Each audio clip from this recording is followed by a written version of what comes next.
6 guarantee పథకాలు నెల రోజుల ప్రభుత్వ పాలనపై గాంధీ భవన్ వేదికగా టీపీసీసీ సుదీర్ఘంగా చర్చించింది.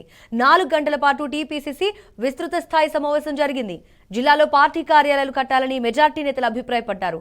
పార్టీ శ్రేణులంతా ప్రభుత్వ కార్యక్రమాలతో పాటు పార్టీ కార్యక్రమాల్లో చురుగ్గా పాల్గొనాలని రేవంత్ రెడ్డి సూచించారు.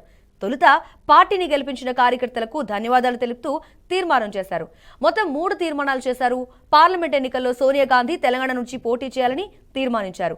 అదేవిధంగా క్రియాశీలకంగా పనిచేసిన కార్యకర్తలకు ప్రభుత్వంలో ఇచ్చే పదవులపైన చర్చించారు.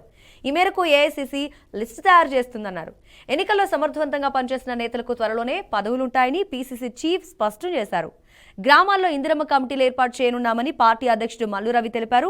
8, 9 తేదీల్లో ఉమ్మడి జిల్లా నేతలతో పార్లమెంట్ ఎన్నికలపై భేటీ అవనున్నారు. ఇక 11, 12, 13 తేదీల్లో పార్లమెంట్ నియోజకవర్గ ఇన్ఛార్జ్ మంత్రులు నేతలతో ఎన్నికలపై సమావేశం కానున్నారు.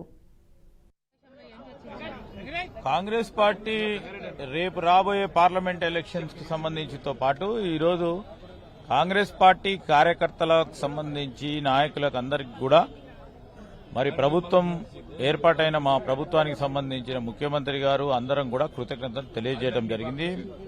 మణికం ఠాక్రే గారికి కూడా వారి సేవలను ఈరోజు ప్రభుత్వం రావడానికి వారు కూడా ప్రధానమైన కారకులు కనుక వారికి కూడా కృతజ్ఞత తెలియజేస్తూ సోనియా గాంధీ గారిని ఈ రాష్ట్రం నుంచి పోటీ చేయాలని యావత్ కాంగ్రెస్ పార్టీ కార్యవర్గం అభ్యర్థన చేయడం జరిగింది. అది ఎవరి చేతిలో ఉండదండి. ప్రధానంగా అఖిల భారత కాంగ్రెస్ పార్టీ అదేవిధంగా మా అభ్యర్థనను మన్నించాలి ఫస్ట్. దాని తర్వాత అఖిల భారత కాంగ్రెస్ పార్టీ ఎలక్షన్ కమిటీ ఉంటుంది, దాంట్లో నిర్ణయం తీసుకోవడం జరుగుతుంది. సో పార్టీ ఎలా అంటే 17 గాని 15 అంటున్నారు.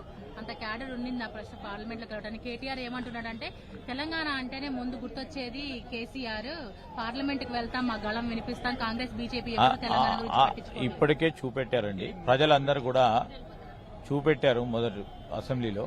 రేపు పార్లమెంట్ లో కూడా వారు ఎవరికి ఓటు వేయాలో చూపెడతారు.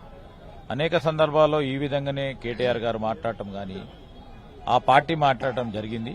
తప్పకుండా ప్రజలు ఈరోజు అన్ని వారి తీరును గమనించారు. వారి ప్రభుత్వ పనితీరును గమనించే కాంగ్రెస్ పార్టీకి చెప్పాం కదా, టార్గెట్ 17 అని పెట్టుకున్నాము. ప్రతి సీటు పైన కూడా కేంద్రీకరించి పనిచేస్తాం.